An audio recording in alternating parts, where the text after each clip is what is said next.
I graduated from the Air Force Academy and spent about 7.5 years in the Air Force on active duty from 1964 to 1971, 71. And went to work for went to work for Martin Marietta first in Denver, and then Rockwell International here in the Southern California area. And then I went to work for FAA 1974, worked for them for about 21 years. Retired in 1995 from federal service.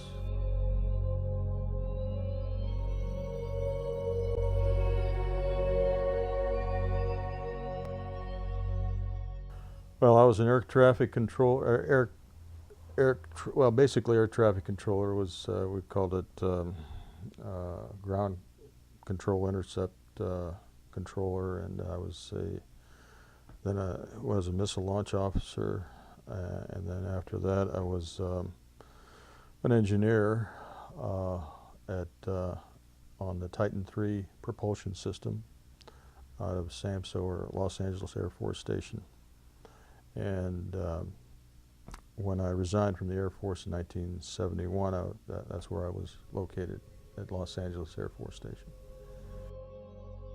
The event, the incident, I guess I call it, happened on the morning of March 16th, 1967. I was on duty along with my commander, Fred Mywald. We were both on duty at Oscar Flight. As part of the 490th Strategic Missile Squadron. There are 5 launch control facilities assigned to that particular squadron. Kilo, Lima, Mike, November, Oscar. Okay, here's Echo Launch Control Facility is located some 30 miles north of Lewiston. Oscar was another 30 or 40 miles east of Lewiston. November just south of Lewiston. We were at Oscar Flight. It was still dark out. Of course, we're 60 feet underground, and there's no way we can see out. But as I recall, it was early in the morning, and I received a call from my topside security guard, who's the flight security controller. I think we call him FSC.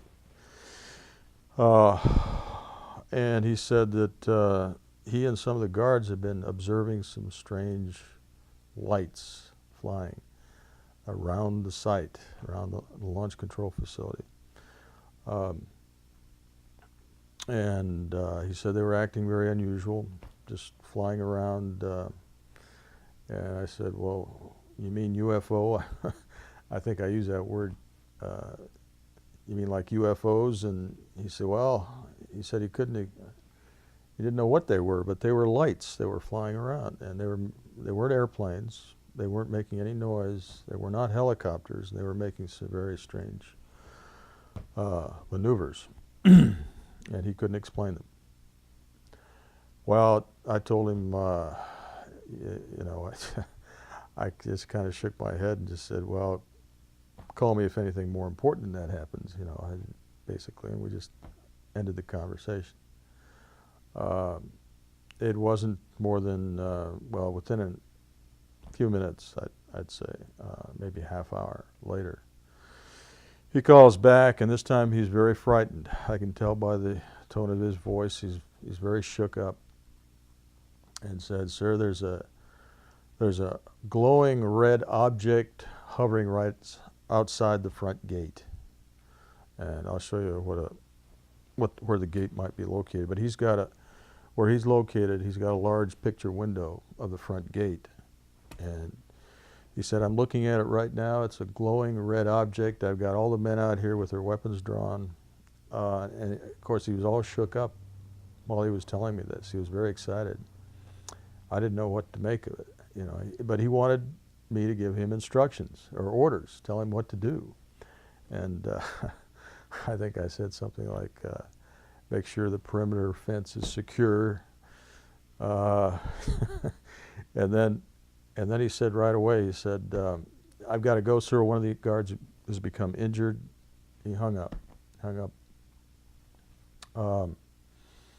I immediately went over to my commander, who was taking a nap, We have a little cot down there in a rest period.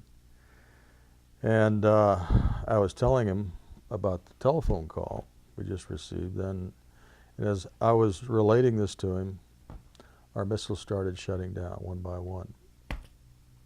By shutting down, I meant they went into a a no-go condition. No-go condition, meaning they could not be launched. So we get bells and whistles. We get a red light, no-go condition, and as I recall it at the time, it seemed like every one of them shut down. But later, in recalling this incident with my commander Mywald, he said he thought we only lost about maybe 7 or 8 of these weapons went down into a no-go condition. These weapons are Minuteman I missiles. These were, of course, nuclear tipped, nuclear warhead missiles. The weapons here. So they started shutting down, and immediately he gets up, and we both start querying the status board. We've got the ability to query and determine what the cause of the shutdowns were. As I recall, most of them were guidance and control system failures. And then he started reporting to the command post. And in the meantime, I called upstairs to find out what the status was of this object. The guard said, well, the object has left. It just left at high speed. I asked him what the object looked like, and all he could say, there was a general oval shape, but it was glowing red. It was glowing a reddish orange around the object, and it was generally oval shaped. But he said it was very hard to distinguish any features of it. So that's how far away and what altitude was it? Well, he said it was hovering right over the fence, and to me, it's that would have been within about 30 feet away from him. The fence was maybe 8 feet high. There is another incident that happened just within a week of this, week after, where there were radar reports and quite a few more witnesses. The Air Force did an extensive investigation of the entire incident and was not able to come up with a probable cause for the shutdowns. And I've got quite a few witnesses that'll testify to that. We've got a couple of people who worked on the investigative team, and I've got correspondence from the fellow that actually organized the investigative team, and there was no viable explanation for this. Each missile is basically self-supporting. The commercial, most of them are powered by commercial power, but each missile has its own power generator. The only connection between the capsule and the missile sites themselves is what we call SIN lines, or their Sensitive Information Network, SIN lines, that are basically buried cables. But inside the capsule itself, and these lines go to the missiles directly. The missiles are not connected to each other. So having a fault at one site would not affect missiles at another location. And how many total went down? Well, at our site, there were approximately anywhere from 6 to 8 that went down, but they went down in rapid succession, which again is an extremely rare happening. We rarely had more than one missile go down for any reason at all, and this was very rare. There was weather was ruled out. Like I said, an extensive investigation was done. Weather was ruled out. Power surges were ruled out. There was only one possibility that was looked at by one of the Boeing engineers that did some tests in a laboratory, and he thought that some kind of an electromagnetic force or field might have caused a signal to go, but it would have had to have gone through these buried cable to each of these missiles. After I talked to my guard upstairs, got the information about the other guard that had been injured, my commander was talking to the command post, and he finished talking to the command post, and he turned to me, my commander, and said, the same thing occurred at Echo Flight. Echo Flight is another squadron about, I'd say, 50, 60 miles away from our location. But they had the same sort of thing happen. They had UFOs that were hovering, not the launch control facility, but the actual launch facilities where the missiles are actually located. They had some maintenance and security people out there at the time, and they were observed. The UFOs were observed by these people out at those sites.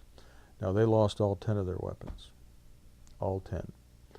Was this around the same time? It was the same morning. So that morning, we lost anywhere from, 16 to 18 ICBMs. At the same time, UFOs were in the area, and were observed by airmen. Topside guard observed UFOs. At the time, we lost our missile systems. It also talks about the security team that I had sent out to check the security infractions. And while en route back, they lost radio contact, and one of these men, again, I said, was very upset about this whole incident and was unable to return. He says, I heard secondhand that one was released from security team duties. Those missiles were down the entire day because we've got testimony from Colonel Don Crawford, who relieved the crew at Echo Flight, and he was there while the missiles were being brought up to alert status. He said it took the whole day. So I'm assuming it took our missiles the whole day to be brought back up also. So we got relieved. I went upstairs. First thing I did was look in the guard's eye and say, hey, were you telling me the truth about this object? And he swore up and down he was telling the truth. I believed him, for a couple of reasons. I knew he was frightened when he called me down there, and then when I looked him in the eye and he told me about the situation, I certainly believed him. And again, I wrote up a report on this incident. It was in my log, and I turned it over. When we got to the base, we had to report to our squadron commander right away. And in that room with my squadron commander was a fellow from AFOSI. We had a AFOSI, Air Force Office of Special Investigation, on the base. He was there in the office with the commander. They asked for my logs. He wanted a quick briefing, although it seemed to me he knew pretty much what had happened already. But we gave him a quick briefing, and then he asked us both to sign a non-disclosure agreement saying this was classified information. We were not to release this to anybody. And that was it. And we couldn't talk. He told us we could not talk about this to anyone, including any of the other crews, our spouses, our family, even amongst each other. So we could not discuss this at all. Some weeks before my incident, he received a report from an airman on duty saying something was outside the perimeter fence he'd never seen before. The object was lighted and seemed to be watching the site. It approached and retreated, and something circled the site. He had this conversation. He told the man, the guard, to go ahead and use his weapon, but the guard said he didn't think it would do any good. He tried to report it to the command post, and the command post didn't want to receive the report. That was the end of that. I was there at Malmstrom for another 2 years after that, and in that time we were never given a debriefing on any of the incident, either incident, either the Echo incident or our own, which is very unusual because we got briefed every morning on any anomalies that were going on with the equipment. We got briefed, and we discussed these technical issues that were going on with the weapons and all that, but we never heard anything else about these incidents. And these were major happenings. They were major happenings. I've got a telegram, a copy of a telex, which we received under FOIA, coming from SAC headquarters to Malmstrom and other bases, saying, right after the morning that this happened, saying that this incident was of extreme concern to SAC headquarters because they couldn't explain it. Nobody could explain what happened. But yet, we never got debriefed, and we were cleared for very high classification because these are nuclear weapons we're dealing with. We had high clearances, and yet we were never debriefed on this at all. And you see here, there's a reference to a secret message on the same subject here. This is should be a copy, an exact duplicate. It should be an exact duplicate. But as you see here, under the subject, here there was a reference, but here it's missing. The only other thing I might mention is we did get security incursion alarms at those sites that went when the missile went down, so which a little unusual. Well, that is unusual because normally when a missile went down for something like guidance failure, we wouldn't get security incursion alarms.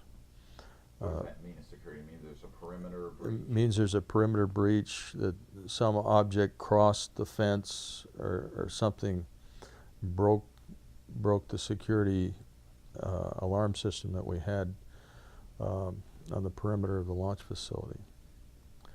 So I did send out, I sent guards to a couple of those facilities to investigate that. Well, the only description I got of movement was, like I said, the first telephone call, where they had erratic movement of these lights flying around above the launch control facility. Other than that, the guard upstairs said that the object that was hovering took off at great speed. I mean, he just left rapidly, quickly. The reason I think this story is really significant is because going back to August of 1966 at Minot Air Force Base, very similar thing happened at one of the launch control facilities at Minot Air Force Base. They had the same kind of weapon system we had, Minuteman I missiles. This was observed on radar. There was some communication failure. The object was observed over the launch control facility. So, and that happened in August 1966, and that's documented, well documented, that incident. About a week prior to my incident of March of '67, I've got a record of it from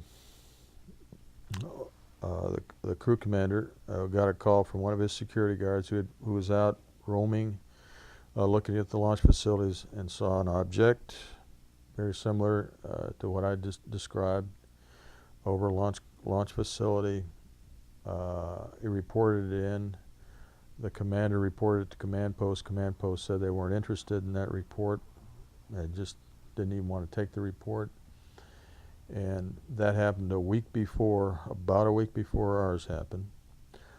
About a week to 10 days after our incident, There's a very well documented incident that happened at Malmstrom Air Force Base. And in this case, well, near Malmstrom Air Force Base, and again, this was another one that was tracked by radar. It was observed at close range, relatively close range, by a truck driver and highway patrolman. And there's extensive report on that. And the Air Force did an investigation, and there's an extensive report on the Air Force investigation of this sighting, this UFO sighting, because it flew around the base, near the base, and very, very close to the base. Like I said, it was seen by a truck driver and a highway patrolman. And this incident was reported back to headquarters. There's correspondence going back and forth, and I've got some of that. So this is a whole series of things that happened having to do with the same kind of weapon system, the Minuteman missile. The reports that were made to me by my guards were official reports. These were not these were not jokes. They were not meant to be anything but official reports, because we were dealing with weapons, strategic weapons, during the Cold War, during the Vietnam War. They were very professional, these guards, and they were not about to be joking about weapons being, when we had weapons down, about what they were seeing. So these were not rumors, they were official reports. So if they were recanted for any reason, these men should have been court-martialed for giving false reports or false information during a very sensitive incident. And none of that happened. None of that happened. These were not rumors. There's nothing about rumors. Primary witnesses that'll verify this incident are the Echo crew, the commander and deputy commander, and my own commander, Fred Mywald. Bob Kaminsky headed up the organization team that organized the investigative team to look at all aspects of these shutdowns. Kaminsky relates to me in writing, I've got it in writing, that at some point he was told by his boss that the Air Force had said, stop the investigation, do no more on this, and in addition, do not write a final report. Again, this is very unusual, especially in lieu of the fact that SAC headquarters was stating, and this is SINCSAC, was stating that this was of extreme importance to find out exactly what happened here. And yet, the head of the investigative team was told that a stop work order was on the way from OAMA. OAMA is the Air Materiel Command at Ogden, Utah, to stop any further effort on this project. We stopped. We were also told that we were not to submit the final engineering report and not write a final report. I heard that many of the guards that had reported these incidents were sent off to Vietnam, as a matter of fact. I know for a fact, this I can attest to, that one of the guards I sent out to one of the launch facilities again observed an object and came back and was too shook up, was very shaken by the experience, and was taken off guard duty from then on. He was sent somewhere else. He was just too shaken by the experience. And to this day, they have never forgotten it. It has been a life-altering experience for them. It was off the scale in terms of what the technology for our or potential targets, Russian targets, were. It was off the scale. They are trained to determine the difference between radar strikes and any atmospheric disturbances that can approximate targets. They're experts at it. Underground, and there's no way we can see out, but As I recall, it was early in the morning, and I received a call from my topside security guard, who's the flight security controller. I think we call him FSC. And he said that he and some of the guards had been observing some strange lights flying around the site, around the launch control facility. And he said they were in Denver and then Rockwell International here in the Southern California area. And then I went to work for FAA 1974, worked for them for about 21 years. Retired in 1995 from federal service.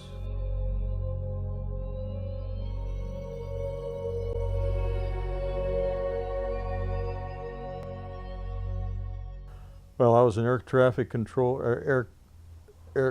basically air traffic controller was, we called it ground control intercept controller, and I was then I was a missile launch officer, and then after that I was an engineer on the Titan III propulsion system out of SAMSO, or Los Angeles Air Force Station.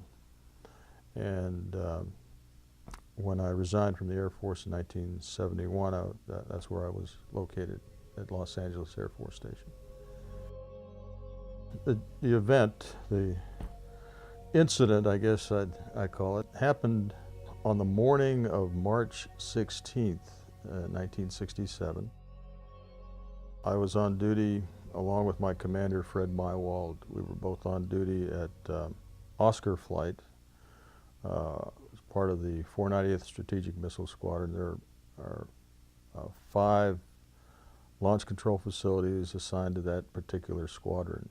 Kilo Lima Mike November Oscar. Okay, here's Echo Launch Control Facility is located some 30 miles north of Lewiston.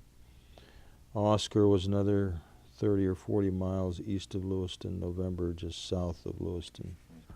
We were at Oscar Flight. It was still dark out. Of course, we're 60 feet under.